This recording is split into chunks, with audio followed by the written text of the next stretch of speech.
Hey there, it's great to be back with you guys after our extended absence. This is the CBG show. As always, I'm Chris Brentlinger Grant. And I'm Amar Khan. Monday Night Football action. The game was in Nashville, Tennessee this week, in a game with the 2-7 Tennessee Titans took on the Pittsburgh Steelers in winter conditions. The temperature at kickoff in Nashville was just around 25 degrees Fahrenheit. Many analysts, including Amar and I, predicted an easy victory in this one for the Steelers. The Titans played them close all game, and they even took an 11-point lead into the fourth quarter. Steelers quarterback Big Ben Roethlisberger rallied his team, though, and Pittsburgh closed out the game with a 14-0 run to get the victory 27-24. Neither quarterback played exceptionally well in this one, though rookie Zach Mettenberger, the LSU alum and recent sixth-round pick, connected with Nate Washington on an 80-yard touchdown throw before the half. Second-year running back Le'Veon Bell continued to make a case that he's one of the premier running backs in the game today. He racked up 204 yards rushing on 33 carries. My dude Kel Daddy would love the result of this one. The Kansas City Chiefs beat the defending world champion Seattle Seahawks 24-20 in Kansas City. Alex Smith threw for just 108 yards through the air for KC, but perennial All-Pro running back Jamal Charles picked up his quarterback, racking up 159 yards on the ground to go with 2 scores. The Chiefs improved their record to 7-3. They've won 7 of their last 8 games after they got off to a disappointing 0-2 start. Seattle falls to 6-5. Their next game will be on Sunday when they host the team with the best record in all of football, the Arizona Cardinals. After last week's coming out party, Mark Sanchez returned to old form at Lambeau against the Packers.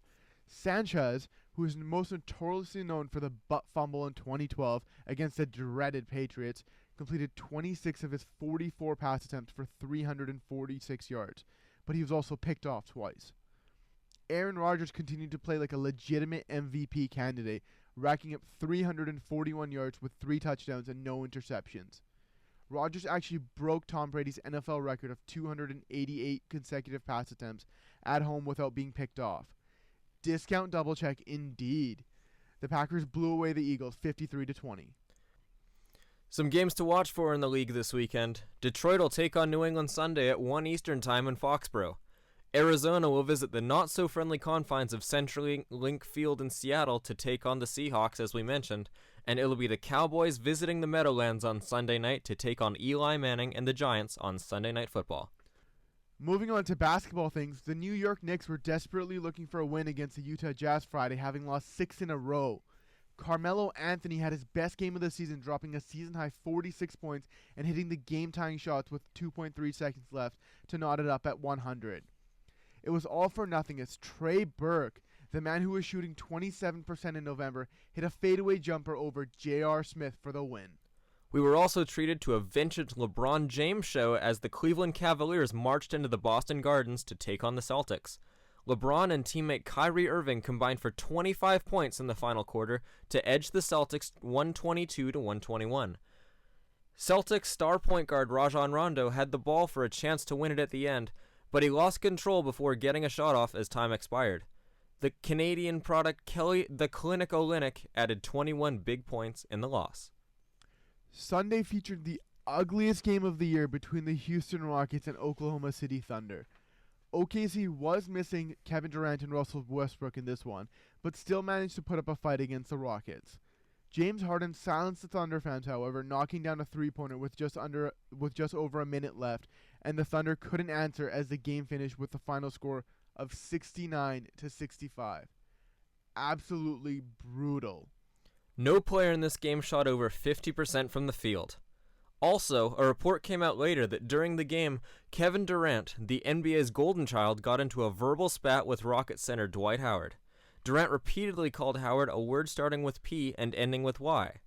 He didn't call him a party. You get it. Then on Monday night, Dirk Nowitzki became the 4th player all-time to score 27,000 points with one franchise on Monday against the Charlotte Hornets. The Mavs destroyed Charlotte 107-80. Big ups to Disco Dirk. On Monday in Boston, we had the Celtics hosting the Phoenix Suns and their dynamic fast break. In a game that was extremely fun to watch for casual fans, the Suns and Celtics threw the defensive booklet out the window. Phoenix beat Boston 118-114 behind Markieff Morris's career-high 30 points. Phoenix has a great young nucleus, and one of our players to watch is Alex Lund, the 7'2" Ukrainian out of Maryland, who finished with 19 points and 7 boards. He was slowed by an injury last year and couldn't really find minutes with Miles Plumlee playing as well as he did. It's been a tough week for hockey fans as we learned this past week that Ottawa Senators general manager Brian Murray has been diagnosed with stage 4 colon cancer. The cancer is terminal, and doctors believe that it may have been present in his body for the last 7 to 10 years. Mr. Hockey Gordie Howe is doing worse after suffering a stroke several weeks ago. After earlier reports suggested his health was getting remarkably better, his son Mark confirmed otherwise. We hope for the best for both men. Some hockey scores recap now. The Chicago Blackhawks look to be getting some of their mojo back as they thumped the Dallas Stars 6-2 on Sunday.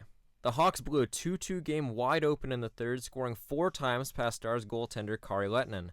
Brandon Saad's gift of a goal from Jonathan Toews was indeed a thing of beauty. Brad Richards also played in his 1,000th career NHL game and picked up 2 assists to put him one shy of 600. The National Hockey League named their 3 stars of the week. Taking home first star honors was St. Louis Blues forward Yuri Litera. The virtually unknown player scored his first career hat-trick and registered 6 points.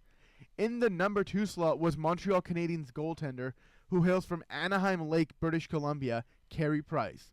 Price registered 3 wins with a goals against average of sub 1.5. And in the number 3 slot is a favorite of the show, Philip Forsberg.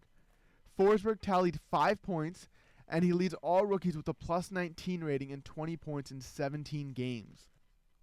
Some games to watch for this week in the National Hockey League. On Tuesday, John Tavares and his New York Islanders will host Steven Stamkos and the Tampa Bay Lightning as we get a battle of NHL superstars.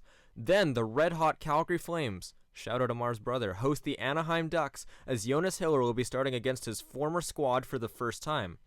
Vancouver Canucks fans will be tuning in on Thursday night as Ryan Kessler makes his return as a member of the Anaheim Ducks. The Canucks beat Anaheim about a week ago, 2-1 in a shootout. It feels great to be back. It's truly the best time for all sports. We've got the last few weeks of college football, the NBA, the NFL, the NHL, and my favorite, college hoops is back. Well, that does it for us here at the CBG show. I'm Amar Khan. Chris Brentlinger Grant. Woo!